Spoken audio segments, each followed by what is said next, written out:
بسم الله الحمد لله والصلاة والسلام على رسول الله وعلى آله وصحبه ومن والاه أما بعد.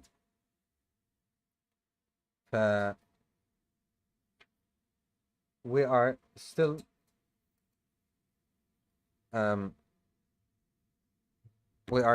on the same chapter, and this lesson is on the 3rd of Ramadan, year 1445, and this is lesson number 27.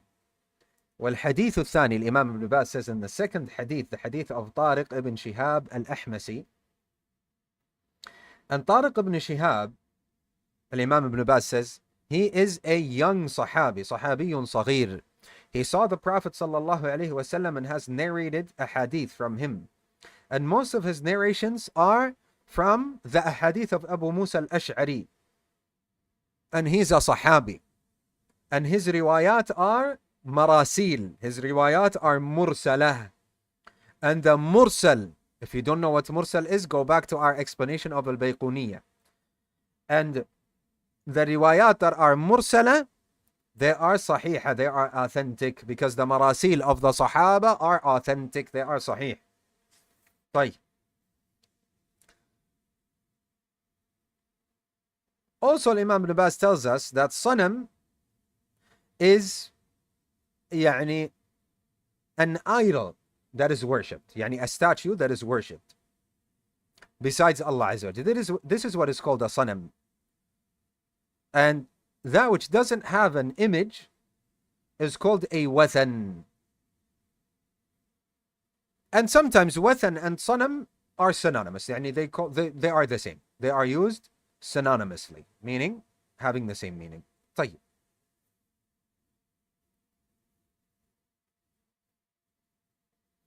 Regarding the hadith, why did they kill the second person? The Sharia at their time, Imam Ibn Baz says, ما فيها العذر بالإكراه. If they are forced into disbelief, they are not excused. Therefore, this person, he said, I will not sacrifice anything to seek nearness to your idols. Meaning what? Meaning, if somebody comes and forces you, ya ikhwa, and says, disbelieve in Allah or I'm going to kill you, say it out loud. Then you say it out loud. Why? Because you are excused. Your heart is mutma'innun bil iman. Your heart is in your heart, you believe in Allah subhanahu wa ta'ala 1,000,000,000%. It's full of belief in Allah Azza wa Jal, but they're going to kill you, so they're forcing you. You know that in Islam, if someone forces you, then you are excused. But this is in the deen, the Sharia of Muhammad sallallahu alaihi wasallam. But before our Prophet sallallahu alaihi wasallam, they didn't have such an excuse. So if someone wants to force them, they say what? He doesn't have an excuse. He says, I do not associate anyone with Allah Azza wa Jal, even if it killed them. And we have, let me add a benefit. We have something similar, by the way, in Islam. Do you know what it is? Does anyone know what it is? We have something similar in Islam. If they force you into it, you cannot obey them. Do you know what it is?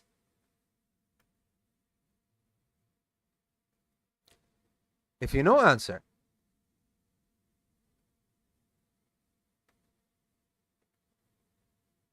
Like nobody's answering. I understand that no one knows. If they tell you, we will, لا, how shirk? I just told you, if they tell you to do shirk or disbelief and they're forcing you, then you can say it. In Islam, you can. But your heart is filled with iman. You are only doing it in order to run away from them killing you. If they force you to killing somebody else, they told you, we will kill you if you don't kill this person. You don't have the right to do so. You cannot kill him in order to free yourself from death. Here you have to face it. Let them kill you. Understood? This is a benefit we add to the Shaykh. طيب. Also, another explanation, Imam ibn Abbas tells us that maybe that there is an excuse for them at that time, for him. But because of the strength of his iman and his certainty and him not caring about them, he did not bat an eye to the excuse. However, he took the initiative to make inkar. And he said, ما كنت لأقرب لأحد دون الله. I wouldn't sacrifice to anyone besides Allah. Therefore, they killed him. Therefore, فكان إلى الجنة والشهادة. Therefore, his dwelling, his abode was towards Jannah and Shahada, martyrdom in Islam. Some of you might say, Shaykh Farah Mundakar said, don't use the word martyrdom. Wallahi, we respect our Shaykh. May Allah subhanahu wa ta'ala have mercy upon him. But I believe, and Allah subhanahu wa ta'ala knows best, that from the point of view of the Shaykh, it is absolutely correct. That you cannot say martyrdom and he's a martyr unconditionally like this. So the Shaykh explained to us that you have to give it the Islamic definition. Therefore, the correct translation would be martyrdom, Islamic martyrdom. Islamic martyrdom. So he gets the Shahada meaning Islamic martyrdom. This is but saying that the word martyrdom is not to be used for Shahada, no, this is not correct. You can say martyrdom, but you say in Islam or Islamic martyrdom. And then if someone asks you what it is, you can explain it to him. طيب, what if you are forced upon shirk? Then Allah subhanahu wa ta'ala has given us an excuse for it in Surah Al-Nahl, Ayah 106. Surah Al-Nahl, Ayah 106, the B. إِلَّا مَنْ أُكْرِهَ, except for the one who is forced into it, وَقَلْبُهُ مُطْمَئِنٌ بِالْإِيمَانِ, and his heart is filled and in tranquility and filled with iman. This is in our Sharia. مَنْ كَفَرَ بِاللَّهِ مِنْ بَعْدِ إِيمَانِهِ, the one who disbelieves in Allah subhanahu wa ta'ala after being a mu'min. إِلَّا مَنْ أُكْرِهَ, except for the one who is forced into that. وَقَلْبُهُ مُطْمَئِنٌ بِالْإِيمَانِ, and his heart is filled and is in is in tranquility with belief. فلو أن إنسانا في شريعة محمد, and Imam ibn Abbas says, if a person, a Muslim person, after in the deen of Muhammad sallallahu alaihi wasallam, is forced into slaughtering a camel or a goat or a sheep to other than Allah, then he slaughters. There is an excuse for him. He has taken the rukhsa, the excuse. ولكن لا ينوي فعله لأصنامه. However, he does not intend this to their idols. In his heart, he intends it to Allah Azza wa Jal. Or he does not intend anything towards their asnam, towards their idols. What is the Shaykh saying is what the other ulama said, ya akhwa. Let's comment on this. The action of the heart, they don't see what's in your heart. They cannot force your heart into something. They can force your actions or tell you to say something. You can do something and say it just because they're forcing you to do it and say it. So say what they want you to say and do what they want you to do from shirk and disbelief. While in your heart, it is what? It is filled with iman. They want you to sacrifice to other than Allah. In your heart, this is for Allah Azza wa Jal. They do not know and they cannot force you into it. Now, did we read the Masa'il Akhi bin Munir or? أحسن الله إليكم. No, we did not. طيب, then go ahead. نعم. الله والصلاة والسلام على رسول الله وعلى آله وصحبه أجمعين أما بعد. Important points. Explanation of the ayah إن الصلاة ونسكي from Surah Al-An'am 162. Verily my prayer, my sacrifice. My salat and my sacrifice. Number 2. Explanation of the ayah فصل لربك وانحر Surah Al-Kawthar.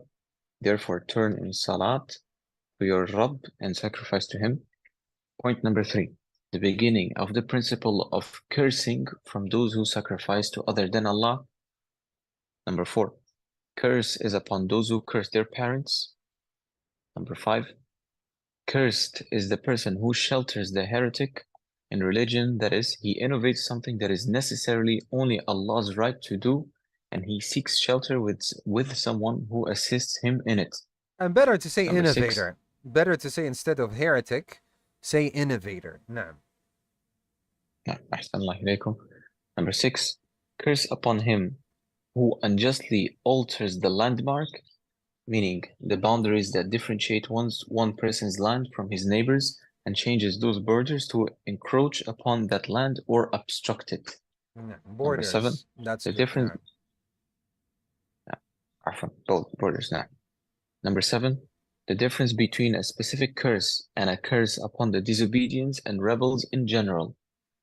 Number 8, the tremendous. There's a difference between لعن العموم ولعن المعين. يا إخوة, this is the issue that a lot of people make a mistake when it comes to. In regards in takfir and in tabdi'. Somebody opens a book, he reads that whosoever does so and so is a kafir or he's a mubtadi'. Then he looks at people next to him. If he sees his father doing this, he says, you are mubtadi'. You are a disbeliever. We say, la. I do not know one alim worth the name that said otherwise. All of the ulama tell you there is a difference between the general ruling and applying the ruling itself upon a specific individual. There is a difference between the general ruling and applying the specific ruling and applying the ruling upon a specific person. For example, the Messenger sallallahu alayhi wasallam said, صنفان من أهل النار لم أرهما قوم معهم صياط كأذناب البقر يضربون بها الناس ونساء كاسيات عاريات مائلات مميلات رؤوسهن كأسنمة البخت لا يدخلن الجنة ولا يجدن ريحها وأن ريحها لا توجد بمسيرة كذا وكذا. And in another narration of the hadith, he said, على رؤوسهن كأسنمة البخت. And he said in the second narration, and it is an authentic narration, he said, إلعنوهن فإنهن ملعونات. So the very known hadith that two types of the people of the hellfire, I did not see that people that have, what do you call them? Whips, like the tails of cows they hit people with. And women that are kasiyatun ariyat, they are dressed and yet they are naked, ma'ilatun mumilat, and so on. In the end, he said, il'anuhunna, curse them, فإنهن, for surely they are mal'unat, they are cursed. طيب. Now somebody looks at his sister or somebody's sister and he says, you are mal'una, la'natullahi alayki, oh so and so. We say, la. The la'na here, as the ulama said, you say la'natullahi ala al-kasiyati al-ariyat. The curse of Allah subhanahu wa ta'ala be upon the kasiyat and ariyat in general. But don't apply it upon a specific woman. The same thing when it comes to takfir and tabdi', an exception for a few things, but we're talking about the case in general. In almost all the cases. Why? Because there's a criteria that has to be met. And here Sheikh Muhammad ibn Abdul Wahhab is telling us about this. الفرق بين لعن المعين ولعن أهل المعاصي على سبيل العموم. There's a difference between cursing the la'na, saying the curse of Allah, the la'na of Allah is upon you, oh so and so. You specify him by name. And in general, in regards to a certain sin. You understand? Barakallahu fikum. Instantly, ya akhwa, take this from me. The person who instantly starts applying the general rulings upon specific people by name, he is a jahil, a person who is ignorant. Not someone that you should pay attention to, not listen to, not even pay attention to. Because he has nothing of ilm, he has nothing, utterly nothing of knowledge. He heard a couple of things and now he starts applying them to people. You must understand this. Whosoever, but the Salaf al-Salih said, whosoever does this and this, then he is mubtadi'. So therefore, this person is a mubtadi'. We say there's a criteria that has to be met. And making tabdi' of an individual is not up to you. It's up for those who are knowledgeable. Who said this? Al-Allama Salih al-Fawzan. And every other alim. that we have learned from and we have seen and their mashayikh and so on. They always say matters of takfir and of tabdi' and so on, it is for the knowledgeable, not for the ignorant. And we say, Ya akhi, produce your authority. If I am mistaken, come to me. Don't make tabdi' of me and don't cuss me out. Come to me and say, AbdulAziz, you made a mistake. Teach me. I'm open to learn. Teach me. Say, AbdulAziz, you made a mistake. Here you go. Our Salaf al-Salih, they said, the ignorant can make tabdi' and can make takfir, and there is no criteria that has to be met, and it's not for the ulama. It's also for the ignorant. It's not for the people of ilm. It's also for the ignorant or the beginner students. Allah, produce the authority. You cannot, then you have to know that you are the one who is mistaken. And I reach out to these brothers that made channels or that speak about this in private sittings and so on and so forth. I reach out to them. I say, Ya akhwa, rectify yourselves. Rectify yourselves. Ya akhwa, if somebody pointed this out to you, you heard me today. You said, I'm going to prove you wrong, AbdulAziz. You are mistaken. Some of the brothers, may Allah subhanahu wa ta'ala forgive them, they instantly start calling me names. Or calling somebody else, you mumayya, you are filthy, you are this. La. No problem, akhi. Teach me. No problem, inshallah azza wa jal. And the same thing applies to you. Say, okay, I'm going to prove him wrong. And then you start looking at what the ulama said. You start looking at Salaf al-Salih. And then you find out that you were wrong. It is not. Alhamdulillah.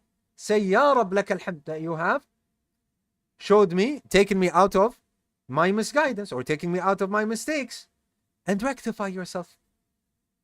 Brothers, when you rectify yourself and you take something publicly that you have said which is wrong back in the day, you are only going to grow higher in the eyes of people. They're going to respect you more. If you do the opposite, believe me, barakallahu fik, others are going to think of you as to be lowly. And this is a person that doesn't admit his mistakes, and this is a person who is a deviant or this and that. For a person that realizes his mistakes and he rectifies himself and so on, with proper knowledge, and then he comes out and he says, what I did is a mistake, and he rectifies himself, wallahi, you're gonna grow more, and you will be held in high esteem and more honorable in the eyes of people. They will think of you, they won't think less of you, they will think more of you. Nah. So in short, Ya Shaykh ibn Munir, in short, there's a general ruling. When you look at that this is kufr, this is the general ruling of it. Yes, it is kufr. It is disbelief. Does that mean that this person by name, he's a disbeliever? We say no.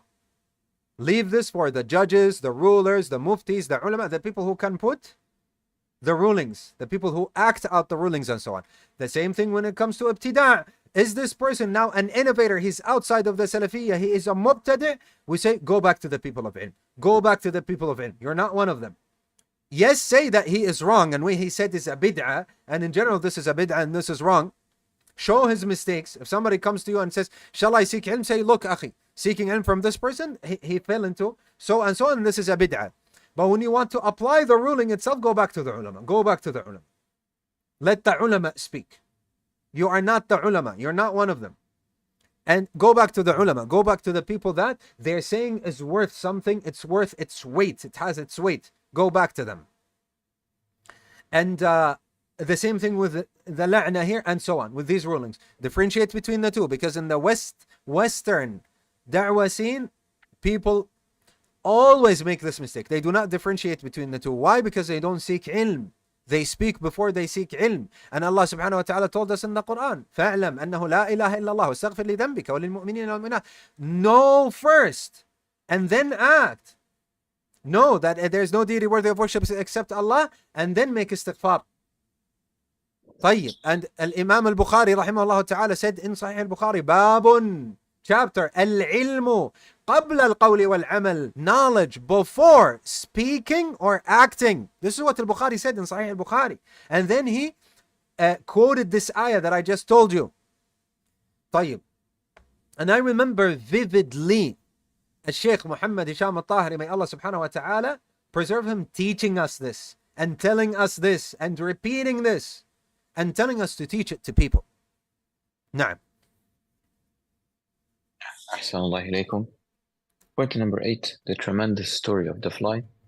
Point number 9, the person who presented the fly to the idol went to hell through not intending to do such an act. Indeed, he did it to save himself from the threat of the idolaters. Point number 10, لا knowing this the is extent. in my first explanation of the book of Tawheed, there is nadar in this. There is nadar in this. That يعني there is.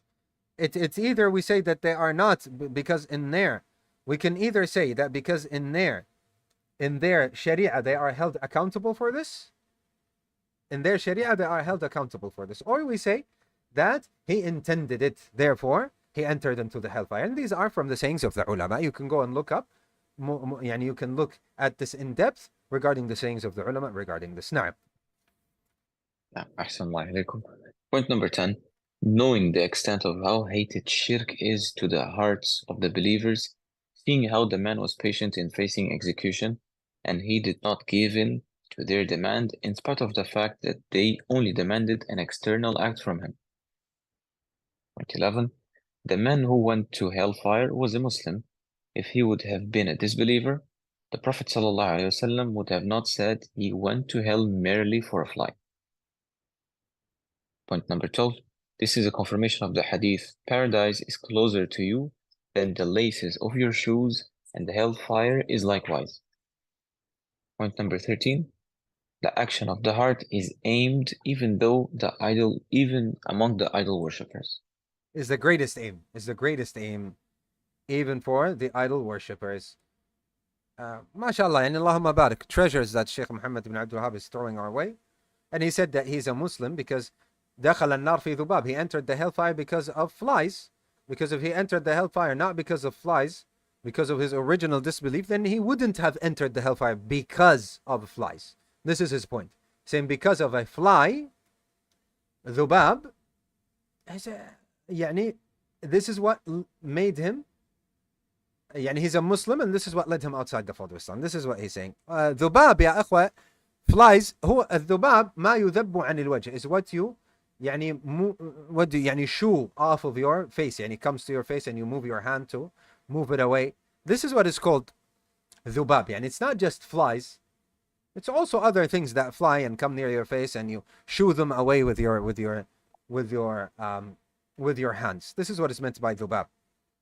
And the last one, he told you that the greatest aim is the action of the heart, the firm belief and the action of the heart, even for the idol worshippers, because they told them what? They told them to sacrifice. You understand? Barakallahu feekum. يعني even يعني the Shaykh al-Islam al-Mujaddid is telling us even idol worshippers, they realize that the action of the heart is the greatest aim.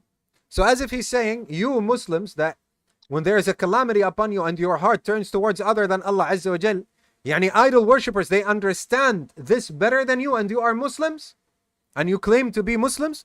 La, you as a Muslim, you should understand this better than them. That the greatest goal is what? Is what's in the heart, the belief of the heart and what your heart intends and what your heart yearns towards and turns to at times of hardship and so on. Not the idol worshippers, they realize this, and the Muslims or those who claim to be Muslims, they don't even realize that. And this is the epitome and the darkest pits of ignorance that leads someone outside the fold of Islam. اللهم أصلح لنا ديننا الذي هو عصمة أمرنا، وأصلح لنا دنيانا التي فيها معاشنا، وأصلح لنا آخرتنا التي فيها معادنا، واجعل الحياة زيادة لنا في كل خير، واجعل الموت راحة لنا من كل شر. اللهم إنا نسألك من خير ما سألك منه عبدك ونبيك محمد صلى الله عليه وسلم، ونعوذ بك من شر ما استعاذ منه عبدك ونبيك صلى الله عليه وسلم. اللهم أعنا على ذكرك وشكرك وحسن عبادتك. اللهم اغفر لنا ولوالدينا ولوالديهم ولمشايخنا وعلمائنا وولاة أمرنا وللمسلمين والمسلمات والمؤمنين والمؤمنات الأحياء منهم والأموات. اللهم إنا نعوذ بك من عذاب القبر ومن عذاب جهنم ومن فتنة المحيا والممات ومن شر فتنة المسيح الدجال. اللهم إنا نسألك الهدى والتقى والعفاف والغنى. اللهم ألهمنا رشدنا وأجرنا من شر أنفسنا. اللهم آتنا في الدنيا حسنة وفي الآخرة حسنة وقنا عذاب النار. وصل اللهم على نبينا محمد وعلى آله وصحبه أجمعين.